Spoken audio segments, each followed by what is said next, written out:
السلام علیکم ورحمۃ اللہ وبرکاتہ۔ مبسملا حامدا و مصلیا۔ سلسلہ درس بلاغت کے گزشتہ سبق میں آپ حضرات نے پڑھا تھا کہ امر کا مطلب کیا ہے اور امر کے معنی کی ادائیگی کے لیے کون کون سے صیغے استعمال ہوتے ہیں۔ آپ نے امر کا معنی یہ پڑھا تھا کہ طلب الفعل علی وجہ الاستعلاء، یعنی بڑا بن کر کوئی کام طلب کرنا، یہ امر کا حقیقی معنی ہے۔ اس کے علاوہ اس کے مجازی معنی بھی آتے ہیں، یعنی کبھی کبھی سیاق و سباق اور قرینے کی بنیاد پر امر کے صیغے سے کوئی اور معنی مراد ہوں گے، یہ طلب الفعل علی وجہ الاستعلاء مراد نہیں ہوگا۔ وہ کون سے معنی ہوں گے؟ کچھ معنی تو آپ آج کے سبق میں پڑھیں گے، لیکن بنیادی طور پر اتنا یاد رکھیں کہ وہ کوئی بھی معنی ہو سکتا ہے، اس معنی کی تعیین مقام اور محل کے اعتبار سے کرنا ہے۔ یہاں پر چند چیزوں کا بیان آج کے سبق میں کیا جائے گا، لیکن یہ کوئی ضروری نہیں کہ امر کا جو حقیقی معنی ہے طلب الفعل علی وجہ الاستعلاء، اس حقیقی معنی سے امر جب دوسرے معنی میں استعمال ہو تو وہ اتنے ہی ہیں جتنے کتاب میں بیان کیے گئے، ایسا نہیں ہے، بلکہ آپ کو مقام اور محل کے اعتبار سے وہاں پر معانی متعین کرنا ہے۔ آج کے سبق میں اسی کا بیان ہے کہ وقد تخرج صيغ الامر عن معناها الاصلي الى معان آخر تفهم من سیاق الکلام وقرائن الاحوال۔ ترجمہ دیکھیں کہ وقد تخرج، اور کبھی کبھی، صیغ الامر، صیغتن کی جمع صیغن، صیغ الامر، امر کے صیغے کبھی کبھی نکل جاتے ہیں، عن معناها الاصلی، اپنے اصلی معنی سے۔ کس طرف نکل جاتے ہیں؟ کون سا معنی مراد لیا جاتا ہے؟ الی معان آخر، کچھ دوسرے معنی کی طرف امر کے صیغے نکل جاتے ہیں۔ تفہم من سیاق الکلام وقرائن الاحوال، اور وہ دوسرے معنی جو سمجھے جاتے ہیں، وہ کیسے سمجھے جاتے ہیں؟ من سیاق الکلام وقرائن الاحوال، یعنی سیاق و سباق سے جو دوسرے معنی سمجھے جائیں گے، اسی معنی میں امر کا صیغہ وہ استعمال ہوگا۔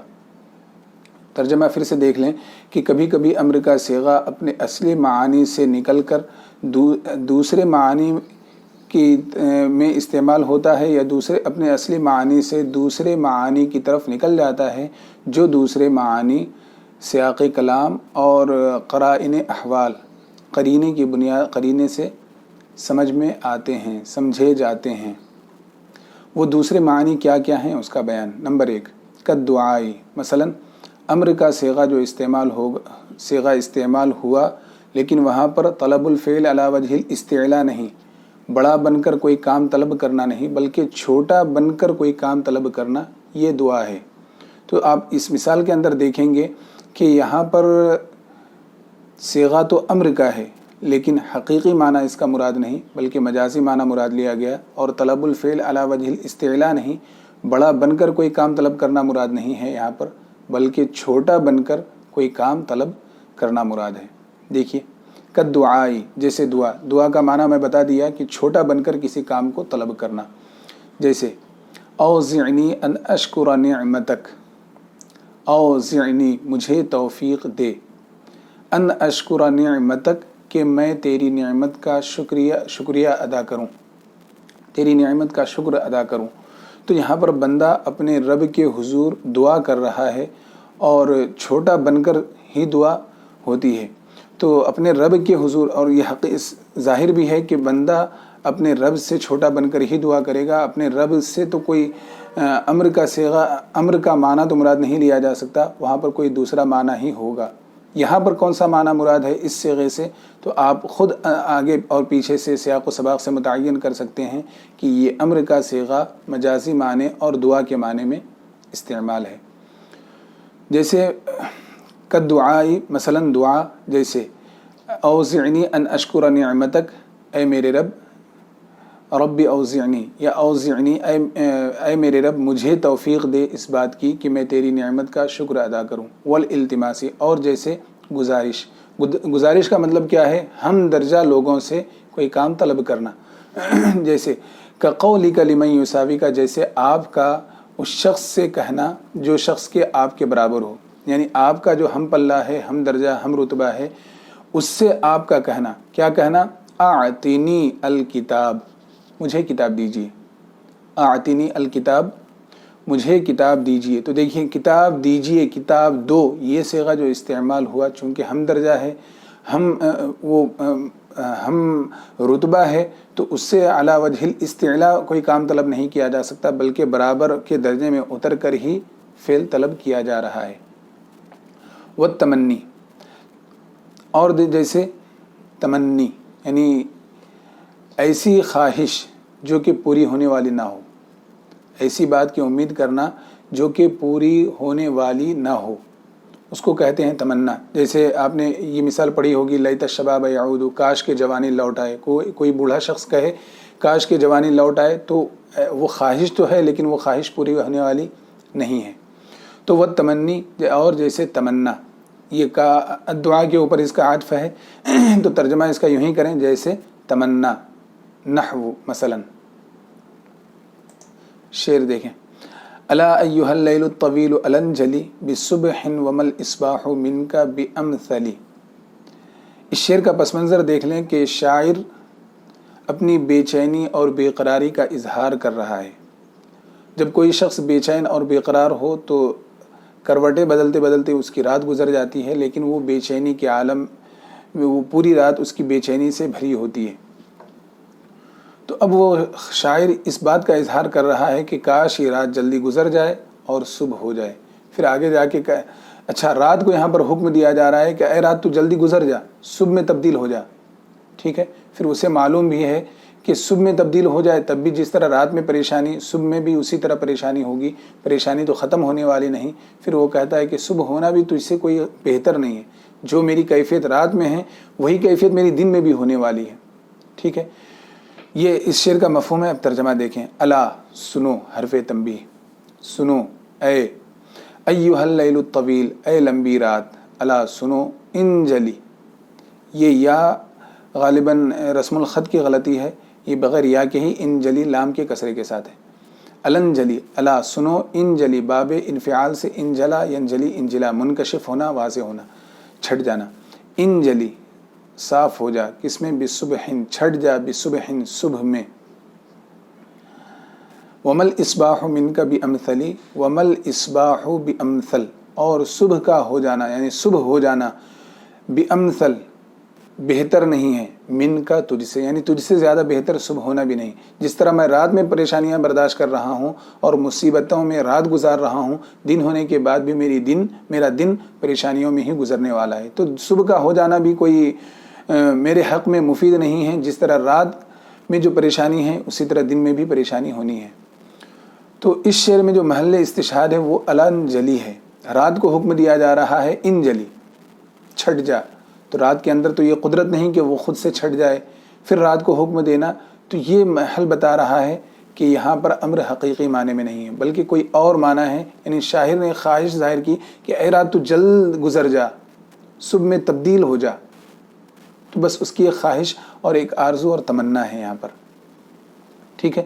اچھا اسے امید بھی ہے کہ رات خود سے گزرنے والی نہیں، اور اگر گزر بھی گئی تو کوئی فرق تو پڑنے والا ہے نہیں، کیونکہ رات میں جو مصیبتیں اور پریشانیاں ہیں وہی دن میں بھی اسی طرح کی مصیبتیں اور پریشانیاں باقی رہنے والی ہیں، اسے یہ بھی معلوم ہے۔ تو یہاں پر دیکھیں یہ حقیقی معنی نہیں بلکہ مجازی معنی ہے۔ وہ مجازی معنی کیا ہے یہ آپ آگے پیچھے سے متعین کریں گے۔ یہاں پر دیکھیں شاعر نے خواہش ظاہر کی ہے، تو یہ الانجلی، یہ جو امر کا صیغہ ہے یہ تمنا کے معنی میں استعمال ہوا۔ نمبر 4 والارشادی، اور جیسے ارشاد کے معنی میں امر کا صیغہ استعمال ہوتا ہے۔ یہ ارشاد کیا ہے؟ ارشاد کا تو ایک مطلب یہ بتایا گیا کہ ایک ہے ندب اور ایک ہے ارشاد۔ ندب ہی کی ایک قسم ارشاد ہے، یعنی مستحب ہونا، بہتر ہونا، اسی کی ایک قسم کیا ہے؟ ارشاد ہے. اور ایک معنی اس کا یہ بیان کیا جاتا ہے کہ دنیاوی منفعت کے لیے جو کام کیا جائے، اس کو جو حکم دیا جائے وہ ارشاد ہے، اور اخروی منفعت کے لیے، آخرت کی بھلائی کے لیے جو حکم دیا جائے، جس بات کا مطالبہ کیا جائے وہ ندب ہے. تو اس طریقے سے ندب اور ارشاد میں فرق ہے. تو یہاں پر آپ ارشاد کا ترجمہ یہی کریں، دوسرا والا کر لیں، زیادہ بہتر ہے کہ دنیاوی منفعت کے لیے حکم دینا. دیکھیے کیا ہے، جیسے اذا تداینتم بدین الی اجل مسمى فاکتبوہ ولیکتب بینکم کاتب بالعدل. اس آیت کریمہ میں محل استشہاد جو ہے یہ فاکتبوہ ہے. اس میں دیکھیں آپ غور کر کے، تو یہاں پر دو امر کا صیغہ ہے، ایک تو یہ فاکتبوہ اور دوسرا ولیکتب. لیکن محل استشہاد جو ارشاد کا معنی بتانا ہے وہ معنی اس سے ادا ہو پا رہا ہے فاکتبوہ سے. کیسے؟ تداین یتداین تداینن، تداینن اس کا معنی ہوتا ہے لین دین کرنا، ٹھیک ہے. بدین باہم لین دین کرنا، بدین قرض. اب ترجمہ کیا ہوگا کہ جب تم لوگ آپس میں قرض لین دین کرو، الی اجل مسمى ایک متعینہ مدت تک، مثلا 6 مہینے سال بھر کے لیے جب قرض لین دین کرو، فاکتبوہ تو اس کو لکھ لو. یعنی یہ لکھنا تمہاری دنیاوی مصلحت کی خاطر ہے. لکھ لو، دنیا میں کسی قسم کی کوئی رنجش اور کسی قسم کی کوئی آپس میں نا اتفاقی پیدا نہیں ہوگی. فاکتبوہ تو اسے لکھ لیا کرو. تو یہاں پر دیکھیں لکھنے کا حکم جو ہے یہ وجوبی طور پر نہیں ہے، طلب الفعل علی وجہ الاستعلاء کے طور پر نہیں، بلکہ یہاں پر جو فعل طلب کرنے کا حکم دیا گیا، لکھنے کا حکم دیا گیا، یہ منفعت دنیاوی کے لیے، دنیاوی فائدے کے لیے یہ حکم دیا گیا. تو یہ ہے ارشاد. اچھا، اس آیت کریمہ کا جو یہ اگلا حصہ ہے وَلْيَكْتُبْ بَيْنَكُمْ كَاتِبٌ بِالْعَدْلِ، یہاں پر جو یہ امر کا صیغہ ہے یہ پھر وجوب کے لیے ہے، یعنی طلب الفعل علی وجہ الاستعلاء کے لیے ہے. یہاں پر یہ حکم دیا گیا کہ جب لکھنے والا لکھے تو اس پر عدل و انصاف کے ساتھ لکھنا واجب ہے، اسے عدل و انصاف کے ساتھ لکھنا واجب ہے، اس میں وہ خیانت نہ کرے. تو وَلْيَكْتُبْ بَيْنَكُمْ كَاتِبٌ بِالْعَدْلِ، اور لکھنے والے تمہارے درمیان لکھنے والے کو چاہیے کہ وہ عدل کے ساتھ لکھے. پوری آیت کریمہ کا ترجمہ یوں ہوگا کہ جب تم لوگ ایک متعینہ مدت تک قرض لین دین کرو تو اسے لکھ لیا کرو، اور تمہارے درمیان لکھنے والا عدل و انصاف سے لکھے. نمبر 5 والتحدیری، اور ڈرانا، دھمکانے کے لیے، جیسے دھمکی دینے کے لیے کہ آپ کسی کو کوئی حکم دیں کہ ایسا کر لو تم، تو اس کے بعد پتہ چلے گا. تو کر لو ہے تو امر کا صیغہ، لیکن وہاں پر آپ اسے حکم نہیں دے رہے ہیں کرنے کا، بلکہ اسے دھمکا رہے ہیں، اسے ڈرا رہے ہیں. اسی طریقے سے دیکھیے والتحدیری، اور جیسے امر کا صیغہ ڈرانے کے معنی میں استعمال ہو، جیسے ڈرانے کے لیے ہو، جیسے اعملوا ما شئتم. اس آیت کریمہ کا پس منظر مختصراً یہ ہے کہ اس سے پہلے جنتی اور جہنمی کا تذکرہ ہوا کہ اس طرح کرنے والے جنتی ہیں اور اس طرح کرنے والے جہنمی ہیں. سارا تذکرہ ہونے کے بعد اب فرمایا گیا اعملوا ما شئتم، جو چاہو تم کرو، جو چاہو تم کرو. اس کا یہ مطلب نہیں ہے کہ اللہ رب العزت نے حکم دے دیا کہ جو بندے کی مرضی میں آئے، جو اس کا جی طلب کرے وہ کرتا پھرے. اس کا ہرگز یہ مطلب نہیں، بلکہ ایک فائدہ اور ایک نقصان بیان کر دیا گیا. اب بتایا گیا کہ جو چاہو کرو، تمہیں معلوم ہے اس کا فائدہ کیا ملنے والا ہے، اس کا نقصان کیا ملنے والا ہے. ٹھیک ہے، تو یہاں پر دھمکانے کے لیے، کیونکہ بندے کو بھی معلوم ہے کہ اگر وہ غلط کرے تو اس کا نقصان اسے ملنے والا ہے. نمبر 6 والتعجیزی، عاجز بنا دینا، عاجز، اس کے عاجزی کو ظاہر کر دینا، اس کے عاجز پن کو، عاجز ہونے کو لوگوں کے سامنے آشکارا کر دینا، واضح کر دینا. دیکھیے، اور جیسے عاجز بنانے کے لیے، عاجز پن کو ظاہر کرنے کے لیے، عاجز ہونے کو ظاہر کرنے کے لیے، جیسے یا لبکرو انشرو لی کلیبن یا لبکرو این این الفرارو. دیکھیے یہ انشرو نہیں ہے بلکہ باب افعال سے انشرو، اکرمو کے وزن پر، اس کو آپ صحیح کر لیں گے. یا لبکرو، اے قبیلہ بنو بکر، انشرو لی کلیبن، میرے لیے میرے مقتول بھائی کلیب کو زندہ کرو، یعنی جس کلیب کو تم نے قتل کر دیا ہے اس کلیب کو زندہ کرو. دیکھیے یہاں پر زندہ کرنے کا حکم دیا گیا. اب اگر وہ پورا قبیلہ مل کر کے بھی زندہ کرنے کی کوشش کرے تو وہ ان کے اختیار سے باہر ہے. جب وہ کریں گے تو اس وقت ان کی عاجزی ظاہر ہو جائے گی. تو اس عاجزی کو ظاہر کرنے کے لیے یہاں پر حکم دیا گیا. شاعر نے کہا کہ میرے مقتول بھائی کلیب کو زندہ کرو، اور اگر ایسا نہیں کرتے ہو یا لبکرو، اے قبیلہ بنو بکر یاد رکھ لینا، ٹھیک ہے، این الفرارو، کہ تمہارے لیے بچنے کی کوئی راہ نہیں ہے. پھر اب تمہارے لیے بھی، تمہیں بھی اپنے آپ کو اس کام کے لیے تیار کر رکھنا ہے جو تم نے انجام دیا. جس طرح میرے بھائی کو قتل کیا، اسی طرح تم بھی قتل ہونے کے لیے اب تیار ہو جاؤ. ترجمہ دیکھیں، اے قبیلہ بنو بکر میرے لیے میرے کلیب، مقتول بھائی کلیب کو زندہ کرو. اے بنو بکر بھاگنا کہاں ہے، کہاں جائے فرار کہاں ہے، کہاں، ٹھیک ہے، یعنی بچنے کی کوئی گنجائش نہیں.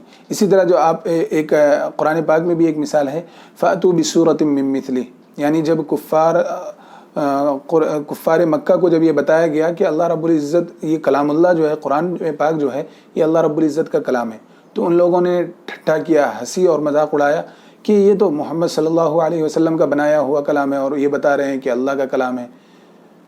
تو ان کو چیلنج کیا گیا کہ اگر مخلوق کا کلام ہے، کسی بندے کا کلام تمہیں لگتا ہے تو تم تو فصاحت و بلاغت میں تمہارا معیار بہت بلند ہے، اپنے آپ کو بہت بڑا فصیح بھی تم تصور کرتے ہو، تو پورے فصحاء عرب مل کر کے ایک چھوٹی سی صورت ہی بنا لو، ایک چھوٹی سی آیت ہی بنا لو. تو چونکہ اس طرح بنانا ان کے بس میں تھا نہیں، حکم دے کر کے ان کے عاجز ہونے کو دنیا کے سامنے آشکارا کرنا تھا، اور یہ واضح کرنا تھا کہ نہیں، اگر بندے کا کلام ہوتا تو یہ خود بنا لیتے، لیکن یہ بنا نہیں سکتے، لہٰذا یہ کلام بھی بندے کا نہیں ہے. تو وہ ایک مثال تھی، فَأْتُوا بِسُورَةٍ مِّن مِّثْلِهِ، کہ ایک قرآن کی مثل ایک چھوٹی سی صورت ہی لے کر آ جاؤ. نمبر 7، امر کا ایک معنی، والإحانتی، اور جیسے احانت، توہین کرنے کے لیے، یعنی کسی کام کا حکم دیا گیا، اس کی تحقیر، اس کی حقارت کو ظاہر کرنے کے لیے، اس کو حقیر بنانے کے لیے. جیسے کونوا حجارۃ او حدیدا، کونوا حجارۃ او حدیدا. اس آیت کریمہ کا پس منظر یہ ہے کہ کفار مکہ جو تھے، کفار و مشرکین، یہ بعث بعد الموت کا انکار کرتے تھے، مطلب مرنے کے بعد پھر ہم اٹھیں گے، وہ اس بات کا انکار کرتے تھے. وہ یہ کہتے تھے ایسا کیسے ہو سکتا ہے کہ ایک انسان مر جائے، اس کا جسم پورا ریزہ ریزہ ہو کر زمین میں مل جائے، پھر وہ جمع ہو، اور جمع ہونے کے بعد پورا جسم بن جائے، اور پورا اسی طرح انسان پھر وجود میں آ جائے. اس چیز کو وہ مستحیل اور بعید سمجھتے تھے.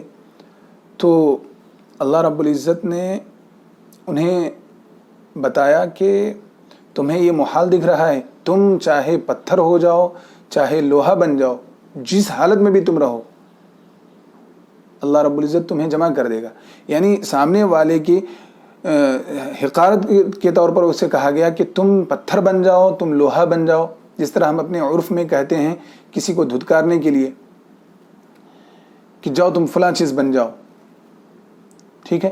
تو اسی طریقے سے مطلب کسی حقیر چیز کا نام لے کر کے جب حکم کہا جاتا ہے کہ تم وہ بن جاؤ، تمہیں تو یہ بن جانا چاہیے تھا، ٹھیک ہے، تو وہاں پر بننے کا حکم نہیں دیا جاتا، بلکہ سامنے والے کو حقیر کیا جاتا ہے، اس کی تحقیر کی جاتی ہے.